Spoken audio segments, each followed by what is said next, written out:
2015 yılı yazılgan yazma Qalbim öksüydü. Mərhum iki dostumni əsləb.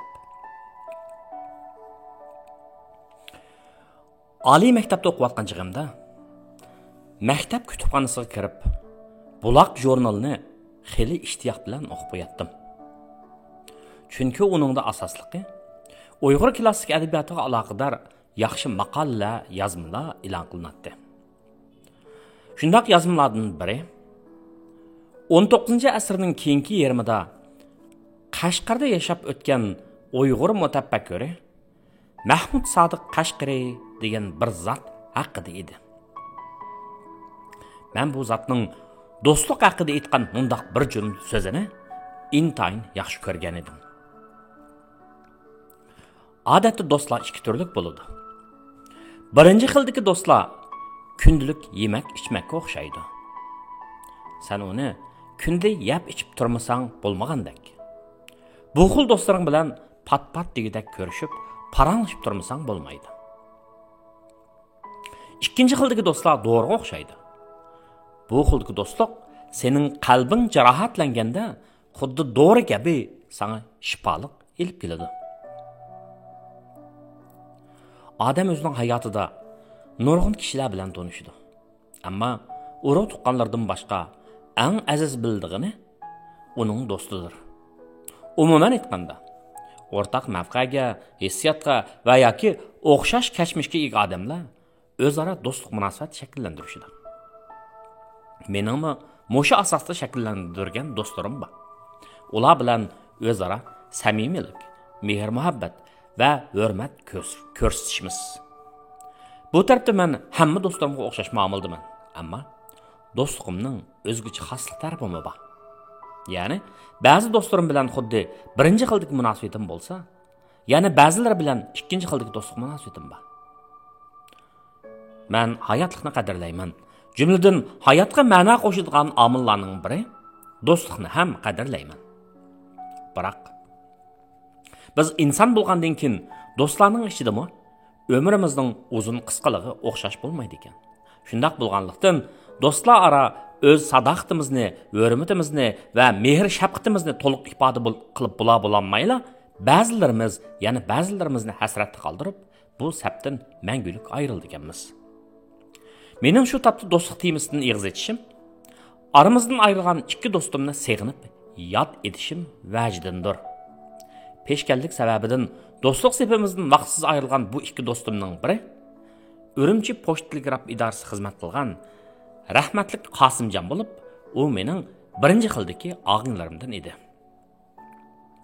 Yana biri universitet matematika fakultetining lektori marhum G'olib Hoji bo'lib, G'olib Hoji mening ikkinchi xildagi og'inlarimdan edi. Qosimjon aziz ona diyorimiz Qashqarda tug'ilib cho'ng bo'lgan va xizmatga chiqqan bo'lib, keyin Urumchiga universitet kompyuter ilmi bo'yicha bilim oshirishga kelgan. Qosimjon bilan men oliy maktabning 4-yilida o'qiyotgan chaqlarimda Dilshod Hevzullo orqali tanishgan. Dilshod Hevzullo shu chaqlarda kompyuter bilimlarining mo'l ham cho'nqurligi bilan universitetda dong chiqargan bo'lib, uning nurg'un shogirdlari bo'ladigan. Qosimjon Dilshodning qizg'in o'quvchilaridan biri edi. Men shu chaqlarda maktabda kashlik kursida Uyg'ur o'quvchilarga inglizcha dars o'tatdim. Hamda o'quvchilar birlashmasining nomidan Dilshod Hevzullohni taklif qilib, tunji qitim kompyuter kashlik kursini tashkillab, jamiyatdan va oliy maktab o'quvchilaridan o'quvchi qabul qilgan edik. Keyinchi bizning odamlarimiz, og'inlarimiz kasbiy jihatda taraqqiy qilib, hatto shirkat qurish tayyorligida bo'lishdik. Men aspirantlikda o'qishga kirgan birinchi yili Dilshod Hevzullo, Shafqat, Asqar, Imom, Muxtar, Qurbon Qosim, Olim Ahad va yana Qosimjon bo'lib 10 ga yaqin balani yotog'imga taklif qilib, kompyuter shirkatini qurish masalasini muzokara qilishdik. Hamda qurmoqchi bo'lgan shirkatga nima deb ism qo'yish masalasida ko'p talashdik. Oxiri Olim Ahad Anqa deb qo'ysak degan bir taklifni berdi va shu taklif bo'yicha ish ko'rmoqchi bo'ldik. O chaqlarda men yosh, faoliyatchan ham to'liq jo'shqin edim. Og'inlarim, tanishlarim Tangri tog'ning hamma yerdan kelgan bolalar bo'lib, men ba'zilarni izlab chiqib maslahat so'rasam, ba'zilar meni izlab kelib maslahat so'raydi. Ish qilib o'choqlar men uchun bakli ko'ngillik edi. O'z yaranlaring bor yerda hayotdan bir xil qiziqchilik va ma'no his qildigansanki, hargizmi buruqtumliq va zerikishlik his qilmaydi ekansan. Ana shu ko'pning sang bo'lgan hurmati, sening ko'pga bo'lgan söygüsünü yalqındı degan. Seni yeni tafakkurlarni qilishga va ko'p uchun xolis ham amaliy ish qilishga intildirdi ekan. Men shu chaqlarda shirkat qurib, iqtisodiy unum yaratib, o'zganimi xo'sh qilish arzusi dedim. Chunki mening o'qig'im eglik boshqarish edi-da. Men uchun u logika mundaq edi. Doktor kasal davolaydi, shofir mashina haydaydi. Shunga men oldi bilan Uyg'ur korxonachilaridan o'rganishim kerak deb o'ylaydim. Aşu istakda bir necha Uyg'ur korxonchi bilan ko'rishdim. Ularning ichida xalqimizning söyümlük farzandi marhum Abdulaziz Maqsum apandining o'g'li Arslon aka. Urumchi cho'p ash shirkatining mas'uli Mejid Elib degan kishi va yana Ma'midim degan bir korxonachi bor edi. Ularning hammasi menga shundoq bir narsani tavsiya qilishdi. Ko'z o'tkir bo'lish kerak, fursatni ching tutish kerak, bozorning ehtiyojini to'g'ri mo'ljallash kerak. Shundoq cho'ng xiyollar bilan yashayotgan kunlarning birida Adabiyot fakultetining aspiranti Mamatjon degan balaning yotog'ida qalaydan yasalgan kichik bir o'choqning spirit bilan cho'ng chaynakdagi choyni qaynatayotganiga diqqat qilib qoldim va Mamatjondan bu haqda so'rashdi qildim. Uqdimki, uni Aqsuning Konishar noyisiga bir hunarvan ustam yasagan ekan. Buni o'zimcha yangilik deb o'ylab hayajonlanib ketibdiman. Darhol Dilshod Evizlar bilan ko'rishdim va uningga bu Uyg'ur o'chig'ining alayligini, tannarqining tuvan, ishlatilish o'limining yo'q ekanligini, cho'qim bozor topa oladiganligini tushuntirdim. Hamda Aqsuga shu hunarvandan vaqt chiqarib izlab bormoqchimi bo'ldim.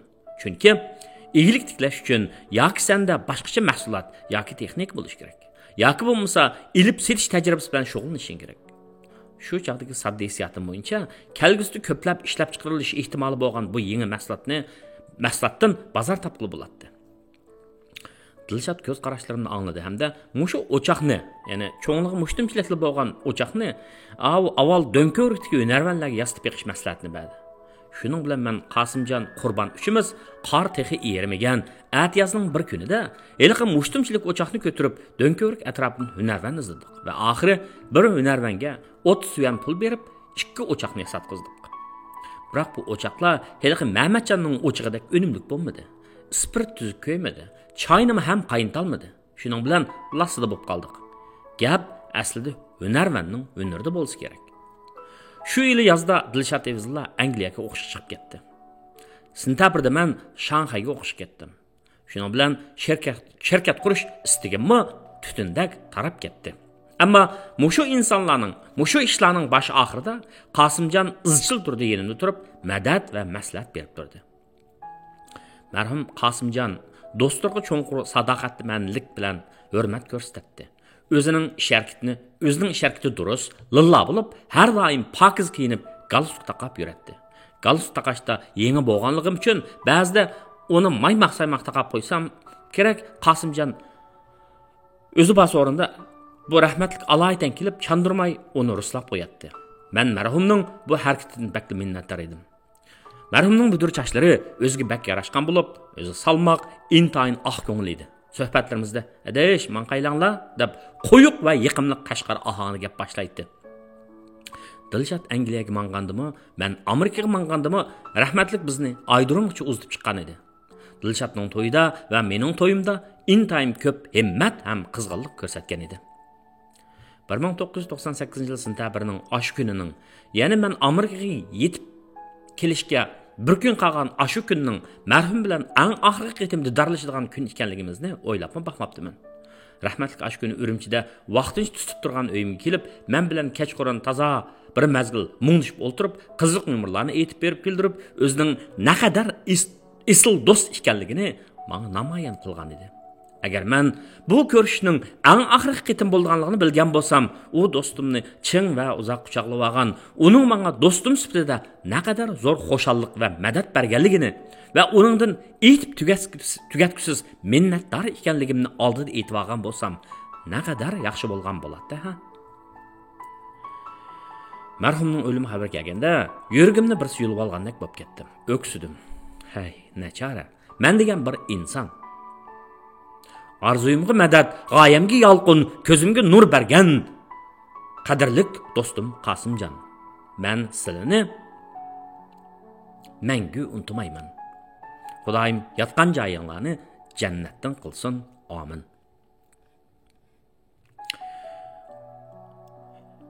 Oliy maktabda o'zligimdan ingliz tilini o'rganib yurgan kunlarimda maktab qiroatxonasining birinchi qavatidagi chet el tili materiallari uyga pat-pat kirib turatdim. Shu yerda bir tarafdan saviyamning yetishchigiz jurnallarni o'qib baqatdim. Yana bir tarafdan sanoqli bo'lgan Uyg'ur o'qirmanlar bilan salomlashib qolatdim. Bu yerga kiradigan Uyg'urlarning soni az bo'lib, ko'pinchisi chet elga chiqib o'qish orzusidagi yosh o'qituvchilar, ayrimlari aspirant va yoki yuqori yillikning o'quvchilari edi. Sanımız az bo'lgandan keyin asali tanishib qolatdik. Ba'zilari bilan fikrdosh, g'oydash bo'lib, do'stlikni o'rnatdik. Bularning ichida Adiljon Ibrohim, xonimi Dildus Dilman ham Nijat Emillar bor edi. Ashu chat el tillari materiali uyida men bir kitobdan Benjamin Franklinning Munu so'zini o'qib, bak qoyil bo'lgan edim. Ma'rifatli millat mangu qul bo'lmaydi. Mening qarashimda bilimlik zatlarga qaraganda naqshini cho'ng ko'rdigan xalq mangu boshqalarning olqinida ulib yashaydi. Qachon bilim egilari hurmatlanganda va hamma ma'rifatga intilganda jamiyatda yuksalish xalqda har jihatdan ko'tarilish bo'ladi. Shundaq bo'lganlikdan men azaldan bilimli kishilarni hurmat qilaman, ham tirishchan, ijtihadli kishilarni qo'llayman, ularni yaqin ko'raman. Men G'olib hoji bilan Adiljon Ibrohim orqali tanishdim. Bir hesabda ular mening aka-og'inlarim edi. G'aribliklarning do'stlik haqida mundaq bir so'zi bor. Sen do'stlaringning kimligini, qandaqligini menga aytib ber, men sening qandaq kishi ekanligingni aytib beraman. Adiljon Ibrohim va G'olib hojilarning munosabat doirasi asosan bilimga intiladigan, o'zini tutib olgan fazilatlik yoshlar edi. Garchi men texi universitetni bitirmagan bo'lsam-mu, ular meni o'z sepiga qo'shib olishdi. Men ularning ufka og'ini sifatida ularning o'ltirishlariga, chaqchaqlarga daxil bo'lib, nurg'un narsalarni o'rgandim. G'olib hoji bilan ko'p qatim paranish jarayonida men uning ajoyib chichan, tamkin, tafakkur cho'nqur, yeshik qaraganda ko'p yetishgan ziyoli ekanligini bayqab, uning bo'lgan hurmatim ko'p oshdi. Garchi uning kasbi matematika bo'lsa-mu, ammo uning yezishchilik qobiliyati ustun edi. Har xil temalarda xotirasiga o'ylaganlarini yozatdi. Uning xiti nihoyat chiroyli bo'lib, o'zining intayin ratlik va salmoq turmush uslubining sho'g'listakli tuyulatdi. G'olib hojining dadasi Hoji Abdulla aka Uyg'ur hozirgi zamon ma'rifining bo'shki bo'lgan Atish Eksoq kantidan bo'lib, rahmatlik dadasining Eksoqda tug'ilib cho'ng bo'lib, oliy maktab kelganligidan bak faxrlanadi. Rahmatlik so'zlarni az, ammo nihoyat meg'izlik qiladi. Asosan men maktab va jamiyatdagi ba'zi ishlar kallamdan o'tmay azoblangan chaqlarimda va yoki turmush masalasida gangirgan chigimdala G'olib hojini izlab chiqatdim. Hamda uning odamga ishonch va umid beradigan so'zlaridan ruhlanib qaytib chiqatdim. O odamlardan, jamiyatdan, tabiatdan go'zallik izlaydi. Nachar ishlardan, shaxslardan, yolg'onchilik va pastkashlikdan nafratlanadi. Marhum har jihatdan o'ziga qattiq talab qo'yadi. Haq tuyg'usi kuchli, axloq fazilat jihati yuksak bo'lib, chaqinliqlardan bir nur yo'li oraliqda yiroq edi. Men uning chechilg'ini ko'rmagan edim. Chunki u ishlarga menga o'xshash oldirang'lik bilan emas, balki egri besiqlik bilan tafakkur yurgizib muomala qiladi. Ammo bir hafta oxir kechda uni izlab chiqqanimda, u meni ko'ribla mundaq qaynab ketdi. Sizlar deb beqinlar, 60 yoshga yaqinlashgan bir o'qituvchining o'zining navrisdek qizlarga ko'z tashlab mazlishishi nimani tushuntirdi? Qani u padishab, qani u iymon, qani u axloq. Bunday odamlarni nima qilish kerak? Qanday ayblash kerak? Bu xil illatlarni qanday yo'qotish kerak? Xalqimiz o'qituvchi deb universitetning o'qituvchilarini hurmat qilishdi. Ammo ayrim sondagi ablahlar yeshining cho'nqiga baxmay, bizda kichiklar ittifoqlikni ko'z tutib, ha deb qo'yganini bilmay, oljib odamning o'qiqlik kaldida badqilliklarni qiladi. Er bilan erkakning farqini bilmaydigan bu latlar texi o'zini erkakman deb meydisi ko'rdi ekan. Unda padishapni bilmaydigan, qirg'inni tuymaydigan, ijtimoiy mas'uliyat tuyg'usi yo'q chuprandilar qandaqmi erkak bo'lsin? Ha, qo'yinglar juma. Bizda erning soni bilan erkakning soni taxminan bo'lsin teng emas ekan. Aslida o'quvchilar o'tkazgan bir faoliyatga boshqa bir necha o'qitish bilan taklif qilingan G'olib hoji bir yashangan o'qituvchining azroq aroqni ichib olibla yosh qizlarga hurmatsizlik qilayotganini ko'rib qilib, darhol u maxluqni tortib, zahardek gapdan ichgan qilib qo'yib qaytib kelgan ekan. Mening marhumga shundoq deganligim esimda turibdi. Undaq maxluqlarni yetim qoldirish kerak. Ya'ni ko'rsak salom qilmaslik, to'y qilsa to'yga, choy bersa chiyga, qishqarsa uyiga, o'lsa o'limga bormaslik kerak. Bundaq odamlarning qilg'ini xato deb qo'yib, yana ularga normal muomala qilib yursak, yana agar illatlarga yo'l qo'yib bersak, oxiri berib hamma odam u xil illatlarni normal deb qaraydigan ahvol kelib chiqadi. U chaqda bundaq ishlarga og'rigan kishilar, hatto bizning buning ichida tuturuqsiz odamlarga aylanib qolamiz. Meningcha nachar xumsizlarga nacharlik uchun badal to'laydiganligini bildirish kerak. Bo'lmasa ish bu shundoq davomlashaverdi, yomonlashaverdi.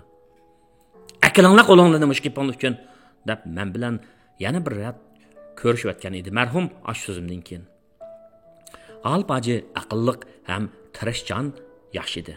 U rus tiliga intayin pishiq bo'lib, maktabda kech kursda Uyg'ur o'quvchilarga rus tilidan dars o'tadi. Mening hayron qoldig'im, men inglizchani xeli o'rgandim deb o'ylab yurganda, u texi inglizchani bilmaydi. 1,5 yildan keyin qarsam, rahmatli inglizcha romanlarni o'qib, joriy imtihonni tayyorlab o'tiribdi. U haqiqatan irodalik, deginni qiladigan, samimiyatlikni qadrlaydigan, odillikni yoqlaydigan, fazilatlik yosh edi. Uning bu fazilatiga G'olib Muhammad deydigan do'sti ham kasbchi bak yuqori baho beradi. 1995-yil qish mezgilida Shanxaydan ta'til qilib Urumchiga kelganimda, G'olib hojini og'rib qopti deb anglab doktorxonaga yo'qlab bordim. Az kundan keyin doktorxonadan chiqdi. Men uni uyiga yo'qlab berib, bir necha soat suhbatlashdim. Kim bilsin? Men Shanxayga ketishga bir necha kun qolganda uning o'lim xabari keldi. Do'stlardan Adiljon Ibrohim, Nijat Emin, Qaysar hoji qatorliqlar qayg'u bilan uning o'limining bosh oxirida bo'lib, jamoat bilan birlikda uni yerlikka qo'ydi. Hamda yaxshi kun yo'q, yomon o'lim degan gap rasmo o'xshaydi deb qilishdi. G'olib hojining namozi Nurbog' neft oyliklar qurilish shirkati masjidga tushirildi. Meyitni uzitish jarayonida uning chechanligi, yaxshiligi haqida gap bo'lishdi. Uning shunchalar talant bilan yosh ketib qolganiga ichinmagan birma odam bo'lmadi. Marhum bizdan ayrilgandan keyin har hayit oyamda degidak men uning uyiga patiga berib, otamiz bilan ko'rishib turdim. Meni har qitim ko'rganda apsi Munavvar appay ko'z yosh qilatdi. Menni bak puchilnatdi. Amerika kelishdan burun men marhum do'stim G'olib hojining qabrisini yo'qlab, yigana holda Urumchidagi Uyg'urlarning ziyoratkorligiga chiqdim. O'zim xatmi Qur'on qilishni toz yaxshi bilmaganligim uchun ziyoratkorlik qaraydigan mo'ysbut bir kishini taklif qilib xatmi Qur'on qilg'izdim. U mendagi marhumga bo'lgan hurmat va sevginish hamda do'stlikqa bo'lgan ixlosmandlikning ifodalanishi edi. Duoga qo'l ko'tarib ko'zim birdilla uning qabri teshig'i tushdi. Uningga marhumning bunu she'r o'yilgan edi. Söygüdün dunyoga ko'zim echilgan, söygüda o'xchaydi tomirimda qon. Şoňamy ko'nglimda qalmas hech arman, söygü uchunla chiqsa gar bu jon. 1968-yili 22-aprel. Shundaq. Marhamda hayotga o'z xalqiga bo'lgan cheksiz bir söygü bar edi. U xalqi uchun cho'ng ishlarni qilib berishni o'ylaydi. Afsus bevafo taqdir uning söygüsidan gul echildirmayla uni elib ketdi. Hali ham ayni chaqdagi do'stlar paranglashib qolsak, marhumning yaxshi gapini qilib uni aslashimiz. Hörmətli dostumuz G'olib hoji, yatqan joyinglar jannatdan bo'lsin. Sizlarning esil fazilatinglar, g'urur g'oyanglar biz uchun o'lgan. Sizlarni mangu aslaymiz.